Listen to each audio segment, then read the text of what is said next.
Olá pessoal, aqui quem fala é Michele Camargo. Estamos começando mais um vídeo da nossa série O que é e como funciona. E nesse vídeo nós estaremos falando de uma maneira rápida e objetiva com o que é uma turbina jato. Bom, o que é uma turbina jato? Uma turbina jato nada mais é do que uma turbina gás. A turbina gás tem por finalidade a geração de energia termoelétrica e a propulsão de aeronaves. Nesse caso é chamado turbina jato. Eu tenho aí a turbina mais comum, a turbina jato usada em aviões, mas também eu tenho turbinas sendo usadas em helicópteros e em outros equipamentos aí com essa finalidade de propulsão. Tem como princípio termodinâmico chamado ciclo Brayton, que é um ciclo a ar, potência, um ciclo de potência a ar. A gente tem até umas aulas que a gente está falando de termodinâmica e a gente está preparando a aula aí sobre o ciclo Brayton.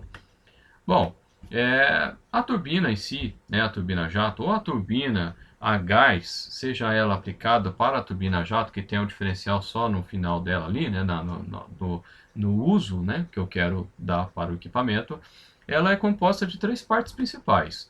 Eu tenho o chamado compressor, eu tenho a chamada câmara de combustão e eu tenho a turbina propriamente dito. A turbina em si, existe, no caso então da turbina jato, ela é uma composição de máquinas. A turbina é qualquer equipamento que tem por finalidade aproveitar a energia de um fluido e transformar essa energia em trabalho.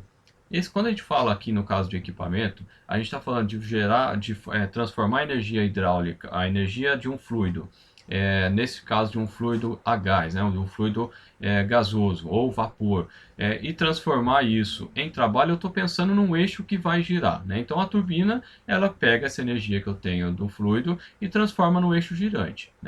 Esse eixo girante será adicionado a um outro equipamento que vai fazer alguma coisa. Então eu posso utilizar uma turbina para tocar um outro equipamento, ou eu posso usar a turbina para a geração de energia, acoplando isso a um gerador elétrico. Nesse caso aqui, ele tem a finalidade de tocar o compressor. Veja que eu tenho no mesmo eixo, o mesmo equipamento, e tem a finalidade de fazer a propulsão. Já em uma turbina a gás estacionária, com a finalidade de outras finalidades, eu posso utilizar isso para tocar uma outra máquina ou um gerador elétrico, que aí sim eu mudo só um pouquinho a destinação, digamos assim, do gás que vai sair ali no final.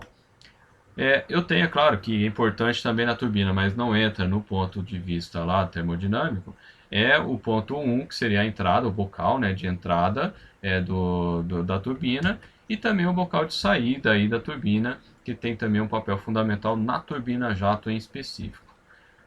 Bom, vamos para a ilustração. Então a gente tem aqui a turbina a gás, ela é composta pelo compressor.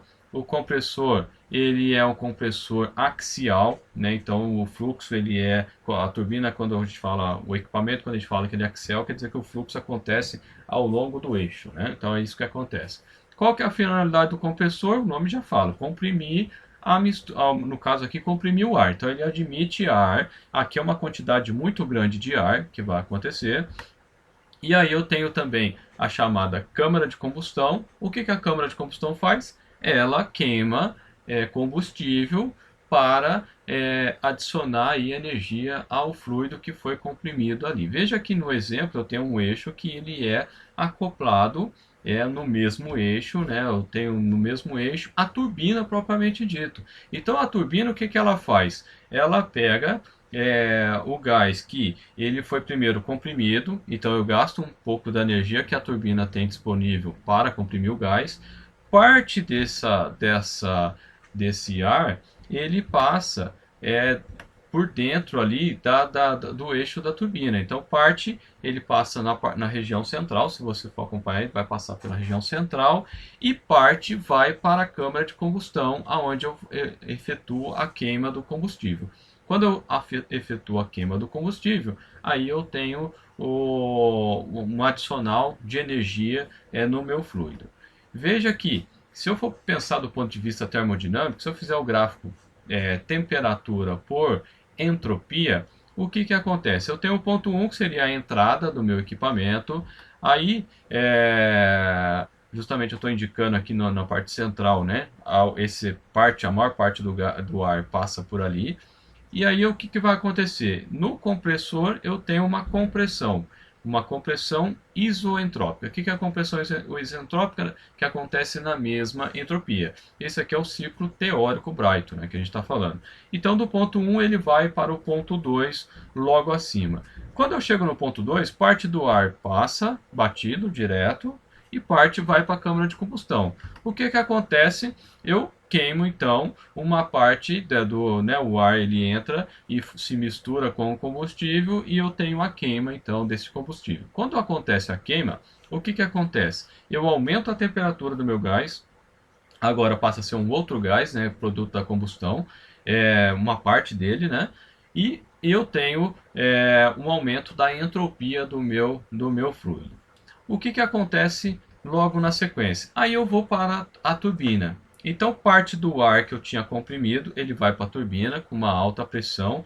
Veja que eu tenho esse bocal aqui na entrada, né? Se você for pegar no ponto 1, ele vai afunilando, depois ele afunila um pouco mais no meio, na região central, onde que tem aí né, essa marcação em vermelho, e depois ele abre, né? Você vê que ele abre aqui como é que chama? Ele abre aqui, né?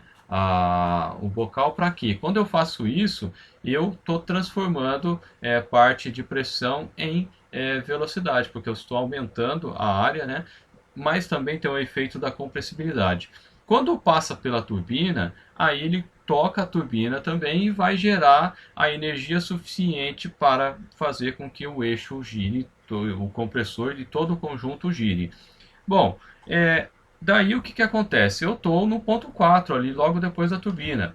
Aí ele vai, com o efeito do bocal, ele vai concentrar esse jato todo, né, que eu tenho ali. Aí esse jato concentrado de gás, aí vai ter uma parcela que é ar mesmo, uma outra parcela que é CO2, mais alguma coisa lá, produto da combustão, vapor da água também, lá que vem lá do combustível, vai depender do combustível. E aí eu consigo, por efeito da chamada alteração da quantidade de movimento, eu causo a propulsão do equipamento para a frente, né? Então ele empurra o equipamento para frente em função desse jato. Para você entender o funcionamento disso, é o equivalente a gente pegar uma mangueira com água, apertar o biquinho dela, uma parte dela, e aumento, no caso, o jato ali, e coloco numa sujeira. E a sujeira ela é empurrada. Nesse caso, quem é empurrado é o próprio equipamento que tá fixo aí, né, que está fixo com a turbina, né? No caso, o avião, né? Que ele está preso nas asas e ele que vai dar a propulsão do equipamento para frente. Se eu pensar do ponto de vista agora, se eu fazer a mesma análise, só que num gráfico pressão versus volume, eu vou partir do ponto 1, eu tenho uma compressão, veja que quando eu tenho a compressão eu tenho uma redução do meu volume, ao mesmo tempo que eu reduzo o meu volume, eu aumento a temperatura também, porque as partículas estão mais próximas, e com isso também aumento a pressão do meu gás. Uma vez acontecendo isso, passando pelo ponto 3, eu passo a ter então na câmara de combustão e no centrão ali, eu tenho uma transformação termodinâmica a pressão constante. Então sai do ponto 2 para o ponto 3, só que nesse caso aqui eu tenho um acréscimo de energia, com isso o gás ele dá uma expandida. Depois eu passo então pela turbina, aonde eu vou ter aí a energia que eu acumulei ali em termos de pressão e temperatura sendo transformada. Então eu tenho uma transformação chamada isoentrópica, que a gente viu no outro caso, onde eu aumento mais o meu volume, e essa expansão do gás é que aumenta consideravelmente o jato. Se você já mexeu com ar comprimido, é a mesma coisa, né? Você pega a mangueira de ar comprimido, ele está em pressão, por exemplo, 10 bar. Você abre, ele empurra e você consegue até limpar a peça, alguma coisa assim, com ar comprimido. Seria o mesmo efeito aqui. E aí ele vai passar, ele vai então retornar para a condição 1 em termos de volume, né? Então eu saio, primeiro eu comprimo o gás, depois eu expando esse gás até um certo tanto, né, de volume, depois ele volta para a condição inicial. Aqui no caso da turbina ele entra e passa batido, mas a gente considera como ciclo porque tanto a posição 1 como no começo da turbina como no final da turbina são semelhantes. Então seria esse o princípio de funcionamento. É claro que tem muito mais detalhes para acontecer, né? Para isso acontecer, mas o princípio de funcionamento é esse aqui. Beleza, pessoal? Espero que tenham gostado. Se gostou, compartilha, dê um joinha. Se quiser receber mais novidades do nosso canal, se inscreva no canal. Se quiser receber via WhatsApp, só mandar eu quero aí pro número que está na tela. For comprar alguma coisa, entra na nossa loja, compra alguma coisa com a gente. Contatos aí via Facebook, YouTube, WhatsApp, e-mail, enfim, né? Fica à vontade aí. Espero que tenha gostado. Um abraço e até a próxima.